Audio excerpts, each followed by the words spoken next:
домбыра аспабының тарихына тоқтала кетсек. Бұл аспаптың тарихы енді сонау көне заманнан бері келе жатқан аспап. Барлық аспаптардың атасы деп айтсақ та болады. Бұл аспап ең бірінші археологтар Алтай тауынан тапқан 4000 жылдық тарихы бар деп айтады.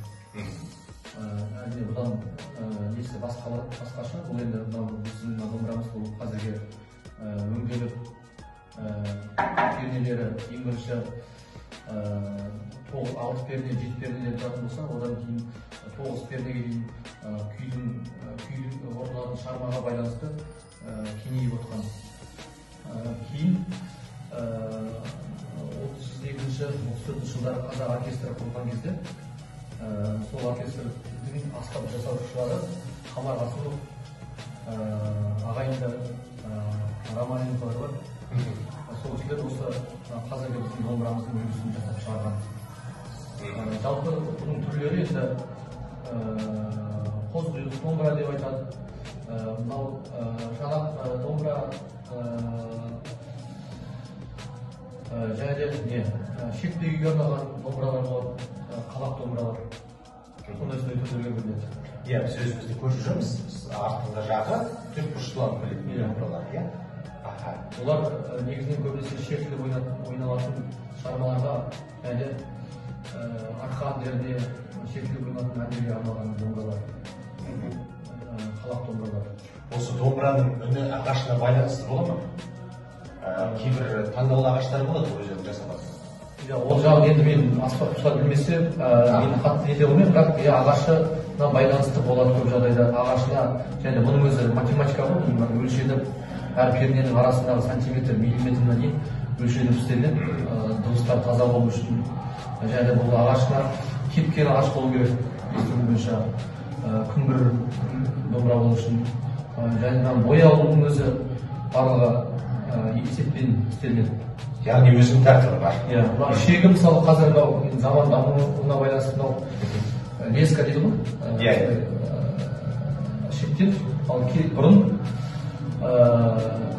малдың кәдімгі шегі, шек деп содан аталған дейді, малдың шегінен созылып, тартылып жасалған дейді.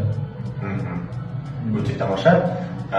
Жалпы егер де мен мысалға домбыра ұстап көрмеген адам, жасында 24-ке келіп қалды, домбыраны үйренем десем, неше айда үйрене аламын? Ең жеңіл деген композиция?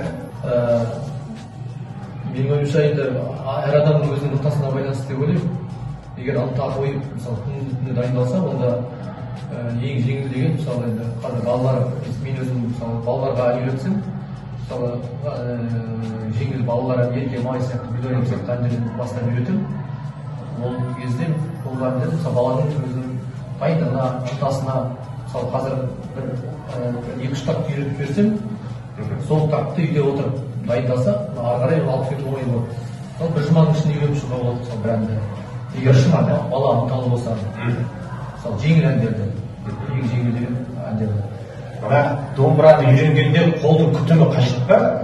Мысалға біз енді қара жұмыс жасаймыз, тағысын тағын бұл ән үйренген дейін, домбыраның шығарма ән үйренгенге дейін процесс болады.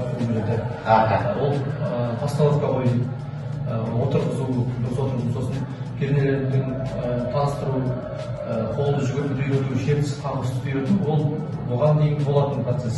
Ал енді одан кейін шығармаға әнге көшкен кезде ол бір жұмада болады. Ал оған дейін 1-2 жұма ол сонымен айналысады. Түсінікті, жақсы. Жалпы неге домбыра? Неге домбыраны таңдады? Басқа аспаптар жетерлік қой, енді қыл қобыз, примал қобыз, тағысын тіпті қобыздарды айтпағанда жетігендер де көп, сымызғылар да бар. Неге домбыра? Енді біз енді ауылда алғандықтан біздіге енді көп аспаптар жете қойған жоқ. Біз енді ауылда көбінесе домбыра мен гитара ғана ойналады. Сондықтан біз енді сол қолымызға тиген аспапты ойнадық, соны үйренуге тырыстық. Гитара немесе домбыраны таңдадың дейсіз ғой? Бізге енді жақынырақ осы домбыра болғандықтан домбыраны таңдадық. Жақсы. Көп рахмет сұхбатыңызға.